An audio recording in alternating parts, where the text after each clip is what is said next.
Welcome to part 5 of the Vanessa Guillen story. As a reminder, topics may be triggering. Viewer and listener discretion is advised. Parties mentioned are innocent until proven guilty in court. On December 8th of 2020, the Army admitted to finding a major flaw at Fort Hood's culture and subsequently disciplined more than a dozen soldiers. On April 30th of 2021, the Army released an executive report finally admitting that Vanessa did in fact report on 2 occasions that she was being sexually harassed. The first sexual harassment complaint happened at one point. Vanessa's supervisor, and I quote, targeted her, called her out in front of her peers, and consistently made an example out of her. During a field training exercise, the same supervisor encountered SBC Guillen while she performed personal hygiene in the wood line, and SBC Guillen reported that this made her uncomfortable. The second sexual harassment complaint occurred when a supervisor made a comment in Spanish to Vanessa proposing a threesome. Tragically, her commanders did not take any steps to assist her. And although the Army finally contends that Vanessa Guillen was a victim of sexual harassment, it was not Aaron Robinson who did it. But get this, they did uncover that between April 2019 through September of 2019, Aaron had sexually harassed a different female Army soldier. The Army's executive report also stated that they found no credible evidence to conclude that Aaron had sexually harassed Vanessa, nor did they have a relationship outside of their work setting. On August 14th of 2023, Cecily Aguilar was sentenced to the maximum of 30 years in prison for assisting Aaron Robinson in covering up the murder of Vanessa Guillen. The charges included a count of accessory to murder after the fact and 3 counts of false statements and misrepresentation. On August 11th of 2022, the Spletsoser versus John Hyten case made it possible for La Familia Guillen to sue the Army. This case made its way to the U.S. Court of Appeals for the Ninth Circuit in San Francisco, where it was decided that an active duty service member of the military can file a claim under the Federal Tort Claims Act for sexual assault allegations. Before this, it was not possible under the law to do so.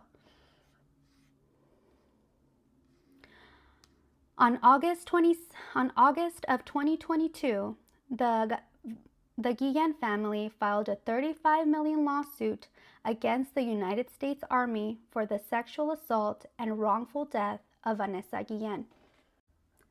The complaint says, from August 1st, 2019 through April 22nd of 2020, SBC Vanessa Guillen suffered mental anguish, fear, emotional distress, physical injury, and death as a result of sexual harassment, rape, sodomy, and physical assault. Further, Vanessa Guillen and hers have lost their livelihood and income to the date of her natural death. $10 million for a wrongful death, $25 million for personal injury. Her attorney contends that Vanessa suffered mental anguish, fear, emotional distress, physical injury, and death as a result of sexual harassment, rape, sodomy, and physical assault. And even though there is not enough money in this entire lifetime or world that can bring Vanessa back, I hope they get every single penny, because the United States Army failed Vanessa Guillen and many other women whose stories ring far too similar to hers. Vanessa's life changed the course of history, and yes, I said life because she is not what happened to her. Vanessa's life and legacy moved the United States Congress to pass the I Am Vanessa Guillen Act.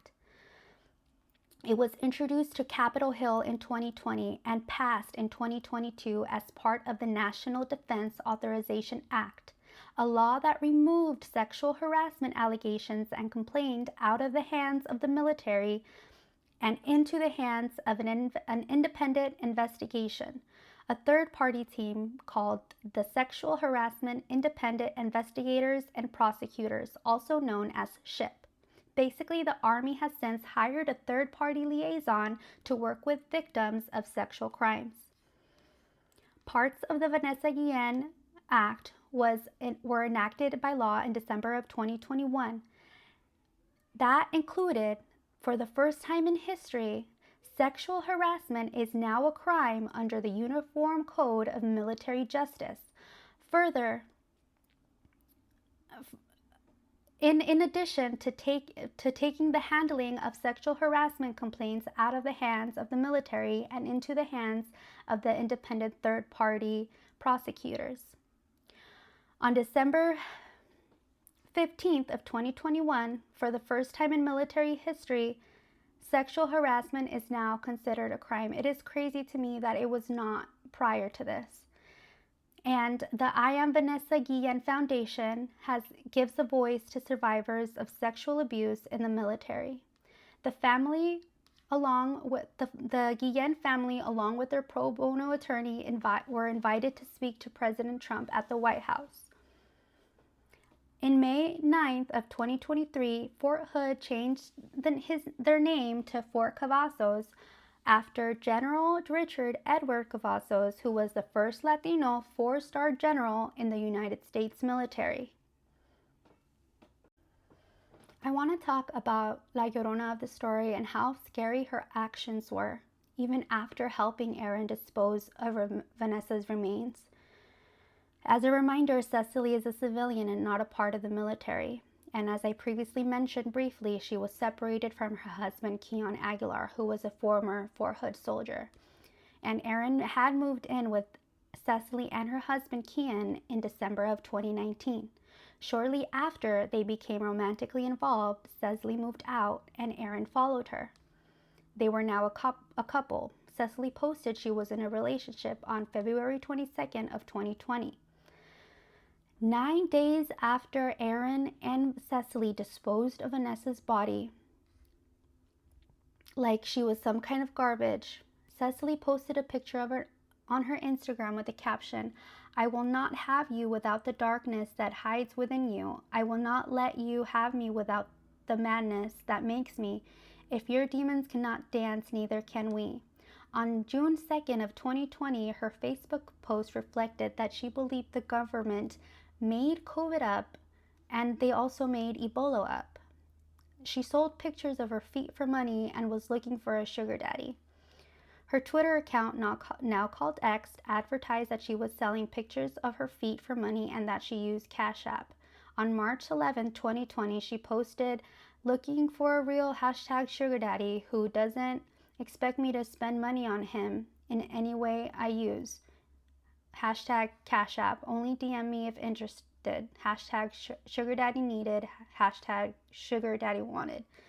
I swear to God, you could not make this shit up.